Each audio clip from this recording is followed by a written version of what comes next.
నందమహారాజుని వరుణదేవుడు బంధించాడు అనేటువంటిది ఈ యొక్క అధ్యాయం అన్నమాట. అయితే భగవంతుడు ఆ వరుణుడి నుంచి బంధవిముక్తుని కావించి గృహానికి నందమహారాజుని తీసుకుని వచ్చారు అనేటువంటిది ఈ శ్లోకంలో వివరిస్తూ ఉన్నారు. అయితే భాష్యంలో ఒక చక్కటి విషయాన్ని ప్రభుపాదుల వారు ఆయన చెప్తున్నారన్నమాట. ఏమని చెప్తున్నారంటే, నందుని వరుణుడు చాలా శక్తివంతుడు, కానీ నందుణ్ణి కూడా పూజించాడు. ఇంకా నందుణ్ణే పూజించాడు అంటే ఇంకా కృష్ణుణ్ణి చెప్పాల్సిన అవసరం ఏముంది అని చెప్పి ప్రభుపాదుల వారు భాష్యంలో చెప్తున్నారు. ప్రభుపాదుల వారి ఉపన్యాసంలో ఆయన ఏం చెప్తారు అంటే,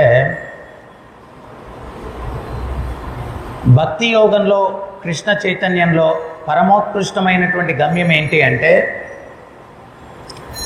ఆ భగవంతుణ్ణి ప్రేమించడం. ఆ భగవంతుణ్ణి ప్రేమించడం అంటే మనం చేసే కార్యకలాపాలన్నిటి ద్వారా భగవంతుని పట్ల సహజమైనటువంటి ప్రేమను నేను పెంపొందించుకుంటూ ఉన్నానా లేదా అనేటువంటిది మనం పరిశీలనాత్మకంగా గమనించాలి.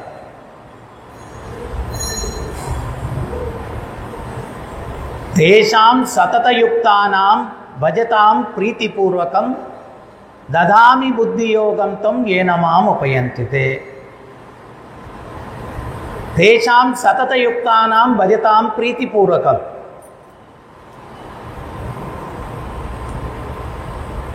ఆల్టర్లో నైవేద్యం పెట్టేటప్పుడు చిన్న గంట ఒకటి పెట్టుకోండి, సిల్వర్ది.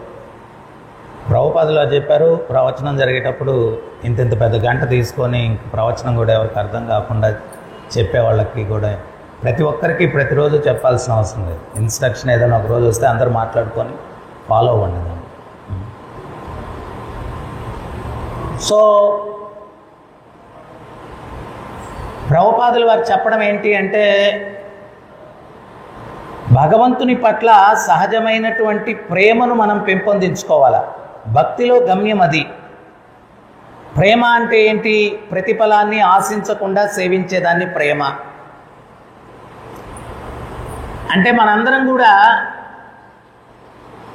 బలవంత భాగస్వామ్యంతో సేవలు చేస్తూ ఉంటాం. ఎవరో ఒకరు మనల్ని ముందుకు నెట్టాలా, ఇచ్చేయి అచ్చేయి అచ్చేయి ఇచ్చేయి అంటే. అట్లా కాకుండా ఆ కృష్ణ ప్రేమ సహజంగా కలిగినటువంటి వ్యక్తికి ఒకరు చెప్పాల్సిన అవసరం లేదు. అది న్యాచురల్గానే వస్తుంది. అందుకనే భగవంతుడు ఏం చెప్తున్నారంటే, తేషాం సతతయుక్తానాం భజతాం ప్రీతిపూర్వకం. ఎవరైతే ప్రీతిగా నాకు సేవలు చేస్తారో దదామి బుద్ధి యోగం తం ఏన మాం ఉపయంతితే. ఆ ప్రీతిగా నాకు ఎవరైతే సేవలు చేస్తారో వాళ్ళకు నేను బుద్ధిని ఇస్తాను, నన్ను చేరుకునేదానికంట. తర్వాత మొట్టమొదట భగవంతుణ్ణి నువ్వు ప్రీతిస్తున్నావా లేదా అనేటువంటిది ఆయన ప్రతినిధులను నువ్వు ఎట్లా వ్యవహరించుకుంటున్నావు అనే దాన్ని బట్టి లెక్కలకు పరిగణలోకి వస్తుంది. ఇప్పుడు ఎవరైనా సేవకుడు ఉంటాడు, యజమాని అంటే నాకు చాలా గౌరవం అండి, ఆయన పిల్లోడు అంటే నాకు ఇష్టం లేదు. ప్రభుపాదులు వారు చెప్తారు, నువ్వు యజమాన్ని ప్లీజ్ చేసుకోవాలంటే ఆయన యొక్క పెట్ డాగ్కి ఏదైనా బహుమతి తీసుకొని వెళ్ళి ఇచ్చావనుకో, యజమాని చాలా ప్లీజ్ అయిపోతాడు. అది పెంపుడు కుక్కే, కానీ ఆ యజమానికి ఆ కుక్క మీద చాలా అభిమానం ఉంది. దానికి ఏదైనా నువ్వు గిఫ్ట్ తీసుకొని వెళ్ళావనుకో, దానికి ఒక బిస్కెట్ ప్యాకెట్ తీసుకెళ్ళావనుకోండి, యజమాని చాలా ప్లీజ్ అయిపోతాడు. సో మనకు భగవంతుణ్ణి మనం ప్రేమిస్తున్నాము అంటే ఖచ్చితంగా సర్వజీవుల్ని ప్రేమించాలా. ఎందువల్ల అంటే ఆ సర్వజీవులు అందరూ కూడా భగవంతుని యొక్క అంశలు అని భగవంతుడే స్వయంగా భగవద్గీతలో చెప్తున్నారు. మమ ఇవ అంశో జీవలోకే జీవభూత సనాతన. ఈ జీవులందరూ శాశ్వతులు, నా అంశలు అంటున్నారు. మరి ఆయన్ని ప్రేమించేటప్పుడు ఆయన ప్రోడక్ట్స్ని కూడా ప్రేమించాలా? యజమానికి ఒక కారు ఉంది, యజమానికి నమస్కారం పెట్టి కారుని తీసుకొని కాలుతుందన్నాం, అది కారే. కానీ ఆయన కోపం వస్తుంది, వీడు నా కారుని దన్నాడు, వస్తారా?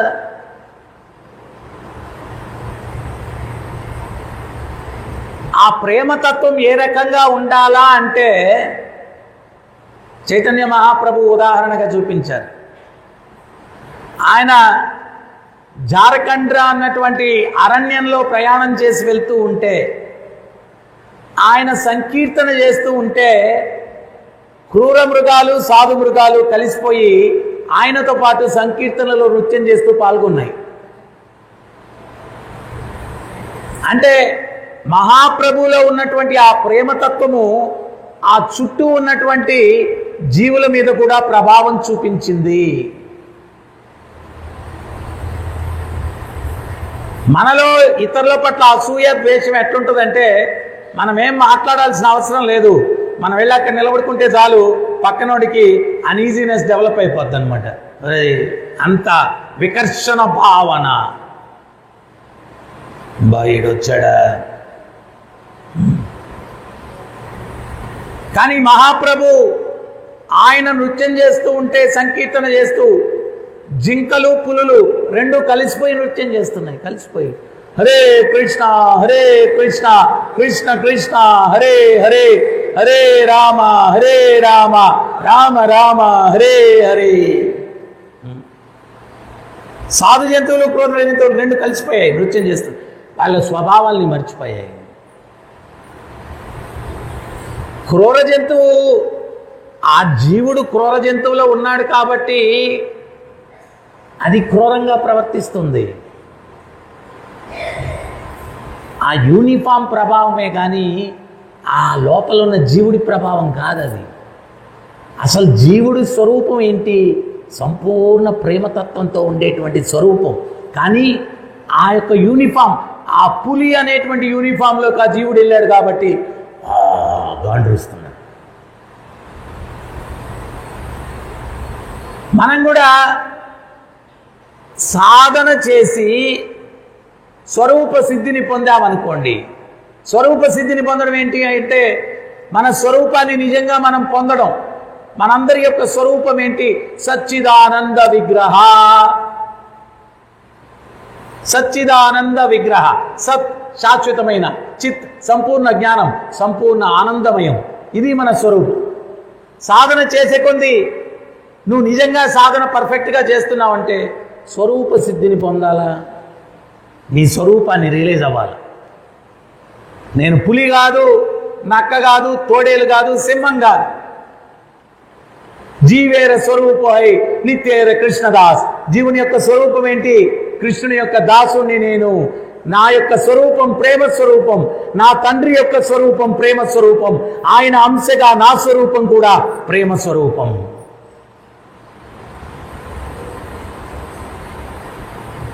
హరే కృష్ణ చేస్తున్నాను, ప్రేమ రావట్లేదు అంటే ఏదో ప్రాబ్లం, సరిగ్గా చేయట్లేదు.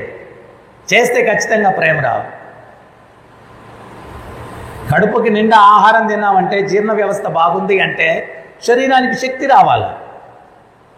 నువ్వు కడుపు నిండా ఆహారం తింటున్నావు, జీర్ణ వ్యవస్థ బాగలేదు, అందువల్ల సరిగ్గా జీర్ణం అవ్వట్లేదు, అవయవాలకి శక్తి రావట్లేదు. ఎంత తిన్నా కానీ ఏంటో నా అబ్బాయి తెలియట్లేదు, నీరసంగా ఉంటుంది.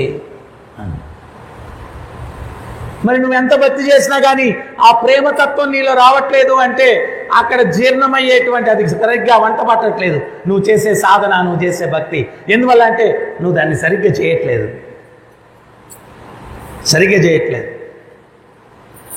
భగవంతుణ్ణి నువ్వు ప్రేమిస్తున్నావు. ప్రేమించాలా అంటే ఆయన యొక్క అంశాలందరినీ కూడా నువ్వు ప్రేమించాలా.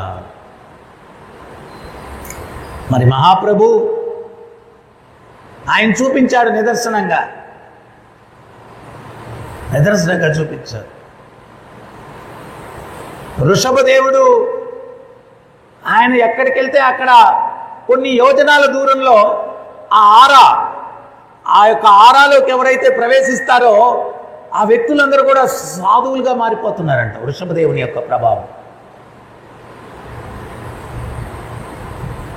అంటే వాళ్ళ యొక్క చైతన్యము ఆ శరీరం వరకే లేదు, చైతన్యం అది సర్వత్రా వ్యాప్తి చెంది ఉంది. అంత బలమైనటువంటి చైతన్యాన్ని ఈ సాధకులు కలిగి ఉన్నారు. బలమైనటువంటి చైతన్యం, దాని యొక్క ప్రభావం కొన్ని యోజనాల విస్తీర్ణంలో.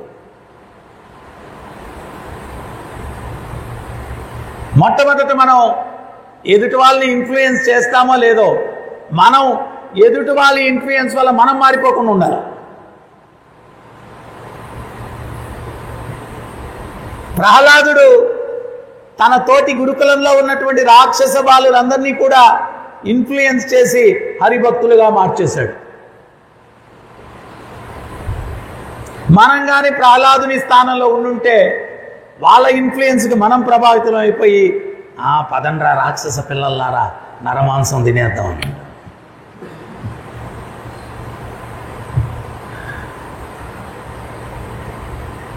సో ప్రభుపాదుల వారు ఎన్నో సందర్భాల్లో చెప్పారు, నిజమైనటువంటి రిలీజియన్, నిజమైనటువంటి ధర్మం ఏంటి అంటే భగవంతుణ్ణి ప్రేమించడం నేర్చుకోవడం. భగవంతుణ్ణి ప్రేమించడం నేర్చుకోవడం. కృష్ణ అంటే సహజమైనటువంటి ప్రేమ ఆయన పట్ల పొందడం. ఎవడికైతే కృష్ణుని పట్ల సహజమైన ప్రేమ కలుగుతుందో సర్వజీవులను ప్రేమిస్తాడు. నేను కృష్ణుని మాత్రం ప్రేమిస్తాను, మిగిలిన వాళ్ళని ప్రేమించాలంటే అది వాడు కృష్ణుని పట్ల కూడా ప్రేమ లేనట్టే. కృష్ణుని పట్ల ప్రేమ ఉన్నటువంటి వ్యక్తి సర్వజీవుల్ని ప్రేమిస్తాడు, సర్వజీవుల్ని ప్రేమిస్తాడు. మరి ఆ కృష్ణుని పట్ల సంవత్సరాలు లెక్క పెట్టుకుంటూ ఉన్నాం, కానీ ఆ ప్రేమ మనకు కలుగుతూ ఉందా లేదా అనేటువంటిది పరిశీలించుకోకపోతే సమయాన్ని మనం వృధా చేస్తూ ఉన్నాం. సమయాన్ని వృధా చేస్తూ ఉన్నాం. ఏదన్నా ఒక సేవ కృష్ణుడికి మనం చేస్తున్నామంటే విత్ లవ్, ప్రేమతో చేయాలి. అప్పుడే భగవంతుడు ఆయన్ని చేరుకునేటువంటి బుద్ధిని మనకిస్తాడనమాట. అయితే ఈ భౌతిక జగత్తులో ఉన్నంత వరకు కూడా మాయామోహితులమైనందువలన ఆ కృష్ణుని పట్ల సహజంగా జీవుడికి ఉండేటువంటి ప్రేమ భౌతిక ప్రకృతి పట్ల కామంగా పరివర్తన చెందుతుంది. పాలు పవిత్రంగా ఉంటాయి, ఏదన్నా పుల్లటి వస్తువు ఒక డ్రాప్ పడితే విరిగిపోతాయి. మనందరిది కూడా సహజమైనటువంటి చైతన్యం కృష్ణుని పట్ల ప్రేమ. కానీ ఈ భౌతిక ప్రకృతిలోకి ప్రవేశించిన తక్షణమే సత్వరజస్తమో గుణాలనేటువంటి పుల్లదనం ప్రవేశించి మన యొక్క ప్రేమ కాస్త ప్రకృతి పట్ల కామంగా పరివర్తన చెందింది. ఆ కామం ఏం చేస్తుంది అంటే మనల్ని ఆ కృష్ణుని పట్ల ప్రేమ అనే దాని నుంచి మనల్ని దూరం చేస్తుంది.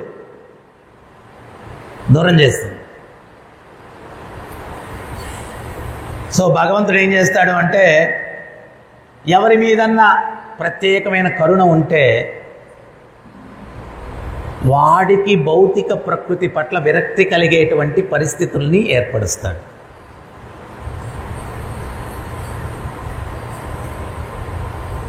బంధాలు విడిపోయాయని బాధపడకూడదు మనం. చాలామంది ఏంటి అంటే బంధాలతో ఏడుస్తూ ఉంటారు. నేను గమనిస్తాను, కొంతమంది భక్తులు నాతో వస్తారు, పాపం వాళ్ళ సతీమణులు కానీ వాళ్ళ పిల్లలు కానీ 100 సార్లు ఫోన్లు చేస్తూ ఉంటారు. వాళ్ళకి ఎక్కడ ఉన్నారు, ఏం చేస్తున్నారు, ఇంకా రాలేదేంటి, అది ఇదండి. వాళ్ళేమో ప్రశాంతంగా ఏ పని చేయని వీళ్ళు, ఎన్ని ఫోన్లు చూడండి ప్రభు అని చెప్పి అంటారు. ఇంకొకటికి భగవత్ కృప వల్ల ఫోన్లు చేసేవాళ్ళు లేరు, ఆడ ఆనందపడాలి.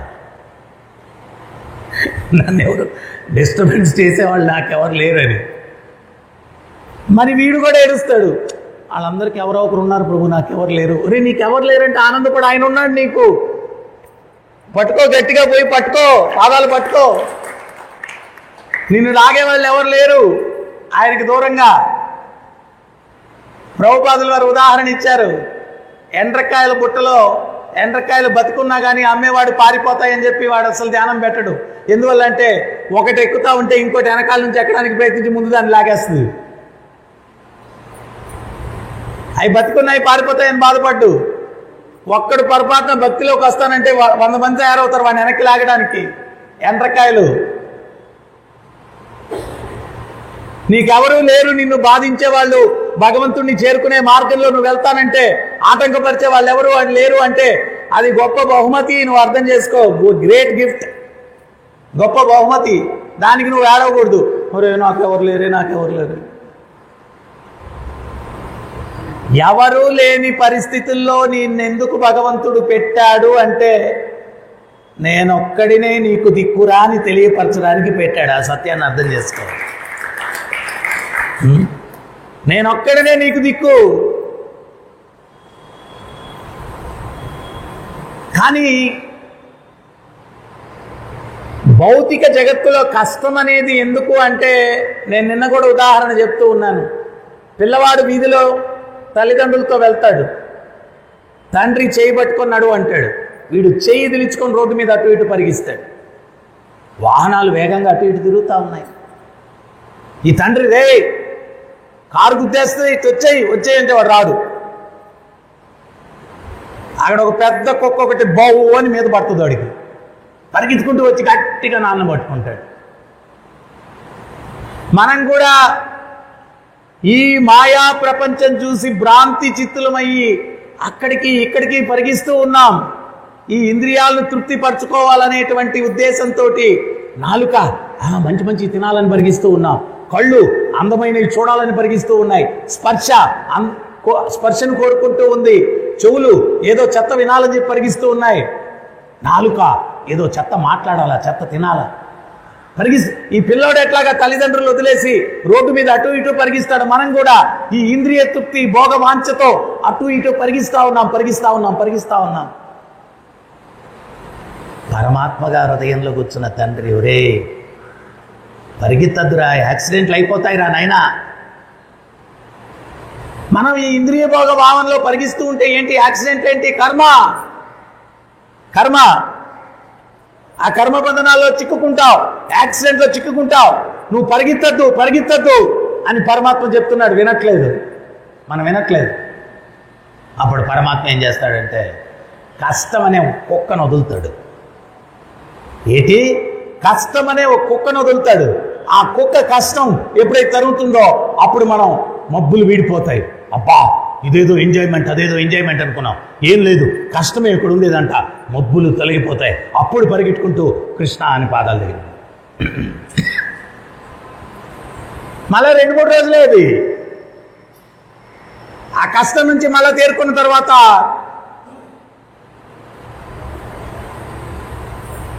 సుగ్రీవుడు ఏం చెప్పాడు రామచంద్రుల వారికి?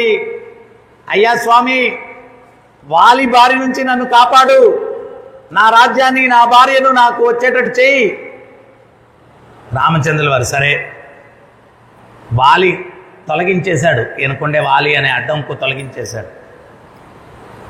స్వామి, చతుర్మాస్యం అయిపోయిన తర్వాత సీతమ్మ తల్లిని వెతకడానికి మేమందరం బయలుదేరతాం అని చెప్పి రాముల వారికి మాట ఇచ్చి సుగ్రీవుడు వెళ్ళిపోయాడు కుటుంబంతో జీవితం గడపడానికి. చతుర్మాసం అయిపోయింది. రాముల వారికి ఇచ్చిన మాట మర్చిపోయి భార్యతోటి కాలక్షేపం చేస్తూ ఉన్నాడు, కుటుంబంతో కాలక్షేపం చేస్తూ ఉన్నాడు. రాముల వారు లక్ష్మణస్వామితో అన్నారు, ఏ లక్ష్మణ, సుగ్రీవుడు చతుర్మాస్యం తర్వాత వచ్చి సీతను వెతకడానికి వెళ్తామన్నాడు, మరి ఇంకా కనిపించట్లేదు. లక్ష్మణుడు వెళ్ళాడు. వెళ్ళి సుగ్రీవా సుగ్రీవా, ఎప్పుడైతే మాయా మోహితులమై ఉంటామో మనకేంటి అంటే అంత స్మూత్గా పిలుపు వెళ్ళదు చెవులో, చెవిటోడికి శంకు తినట్టు ఉంటుంది. అప్పుడు లక్ష్మణస్వామి ఏం చేశాడు? ధనుష్ఠంకారావం చేశాడు, ధనుష్సును మీటాడు. ఆ ధనుష్సును మీడితే ఎట్లుందంటే ప్రళయం వచ్చేటట్టుగా ఉంది. అప్పుడు మబ్బులు వీడాయి సుగ్రీవునికి. ఏదో జరిగిపోతా ఉంది, ఏదో జరిగిపోతా.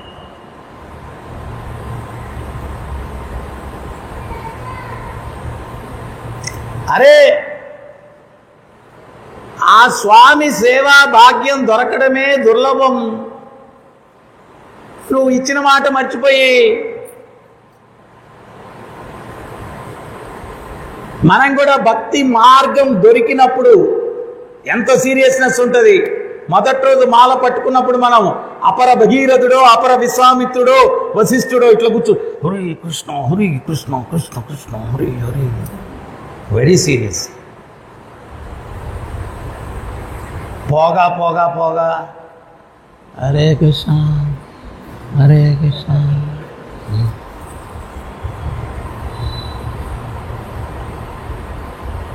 Familiarity leads to contempt. రెగ్యులర్గా మనకు దొరుకుతూ ఉంటే దాని విలువ తెలియకుండా పోతుంది. ఫెమిలియారిటీ.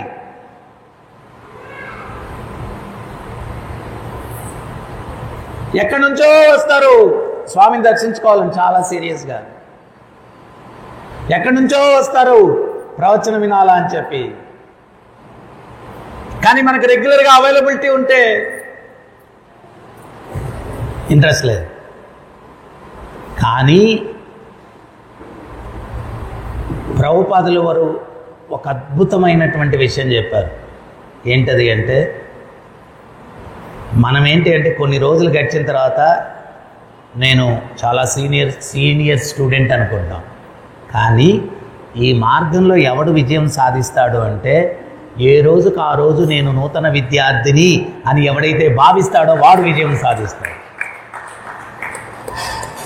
ఏ రోజుకు ఆ రోజు నేను నూతన విద్యార్థిని, ఈరోజే వచ్చా, ఈరోజే నేను భక్తిలోకి వచ్చినప్పుడు మూడు ఎట్లా ఉండిందో అదే మూడు ప్రతిరోజు మనం ఎప్పుడైతే ఉంచుకుంటామో అప్పుడు ఈ మార్గంలో విజయం సాధించేదానికి అవకాశం ఉంది. అప్పుడు ఈ మార్గంలో విజయం సాధించేదానికి అవకాశం ఉంది. కానీ ఈ యొక్క మాయ ఏం చేస్తుంది అంటే మనకు పరీక్ష పెడుతుంది. నువ్వు ఎంత కృష్ణుని కోసం తప్పిస్తున్నావు, ఎంత తప్పిస్తున్నావు. సో మనం ఏంటి అంటే ఎటువంటి ప్రతిబంధకాలు వచ్చినా కానీ మనం చాలా చాలా కేర్ఫుల్గా, చాలా చాలా తెలివిగా, చాలా చాలా తెలివిగా మనం అందరం ఏంటి అంటే, చిన్నపిల్లలు వర్షం పడితే స్కూల్ ఎగ్గొట్టచ్చు, సెలవు ఇస్తారు. మాకు చిన్నప్పుడు ఈ కాన్వెంట్లు లేవు, గవర్నమెంట్ స్కూల్సే. ఆ గుడిసెలన్నీ అన్నమాట, పైన కంతలు ఉండేటివి. అప్పుడప్పుడు ఎండ పడుతుంటే కొంచెం జరిగి కూర్చుంటా ఉండేవాళ్ళం. వర్షం పడితే హ్యాపీ, ఇంక నీళ్ళంతా లోపలికి వస్తే సెలవు అన్నమాట. ఆ మూడ్లో భక్తిలో కూడా ఉంటే మనం చంద్రగ్రహణం వచ్చి సెలవు వస్తే గుడి మూసేస్తే భక్తి చేయకుండా ఉంటాం హ్యాపీగా. ఎవరో మనం చెప్తా ఉన్నారు, బా చంద్రగ్రహణం సూర్యగ్రహణం అప్పుడే గుడికి సెలవా అని చెప్పి ఒక భక్తుడు ఇంకో భక్తుడితో చెప్తున్నాడు. ఒరేవరెవరు నేను అనుకున్నాను, ఈయన వాళ్ళకం చూస్తే రోజు చంద్రగ్రహణం రావాలని ప్రార్థించేటట్టున్నాడే అనుకున్నాను నేను. ఇంక రోజు చంద్రగ్రహణం సూర్యగ్రహణం వస్తే ఇంక భక్తి ఉంది, ఫినిష్ అయిపోయింది. కానీ ఆయన ఉత్సాహంగా చెప్పడం మాత్రం అట్లాగ ఉంది. ఆ చంద్రగ్రహణం ఈరోజు గుడికి సెలవు అన్నాడు ఆనందంగా. అట్లా కాదు, మనం ఏంటి అంటే తెలివిగా మాయను తప్పించుకొని కృష్ణుని యొక్క సేవలో నిమగ్నమయ్యేదానికి ప్రణాళికలు వేసుకోవాలా. మీకు ఎన్నోసార్లు చెప్పాను నేను,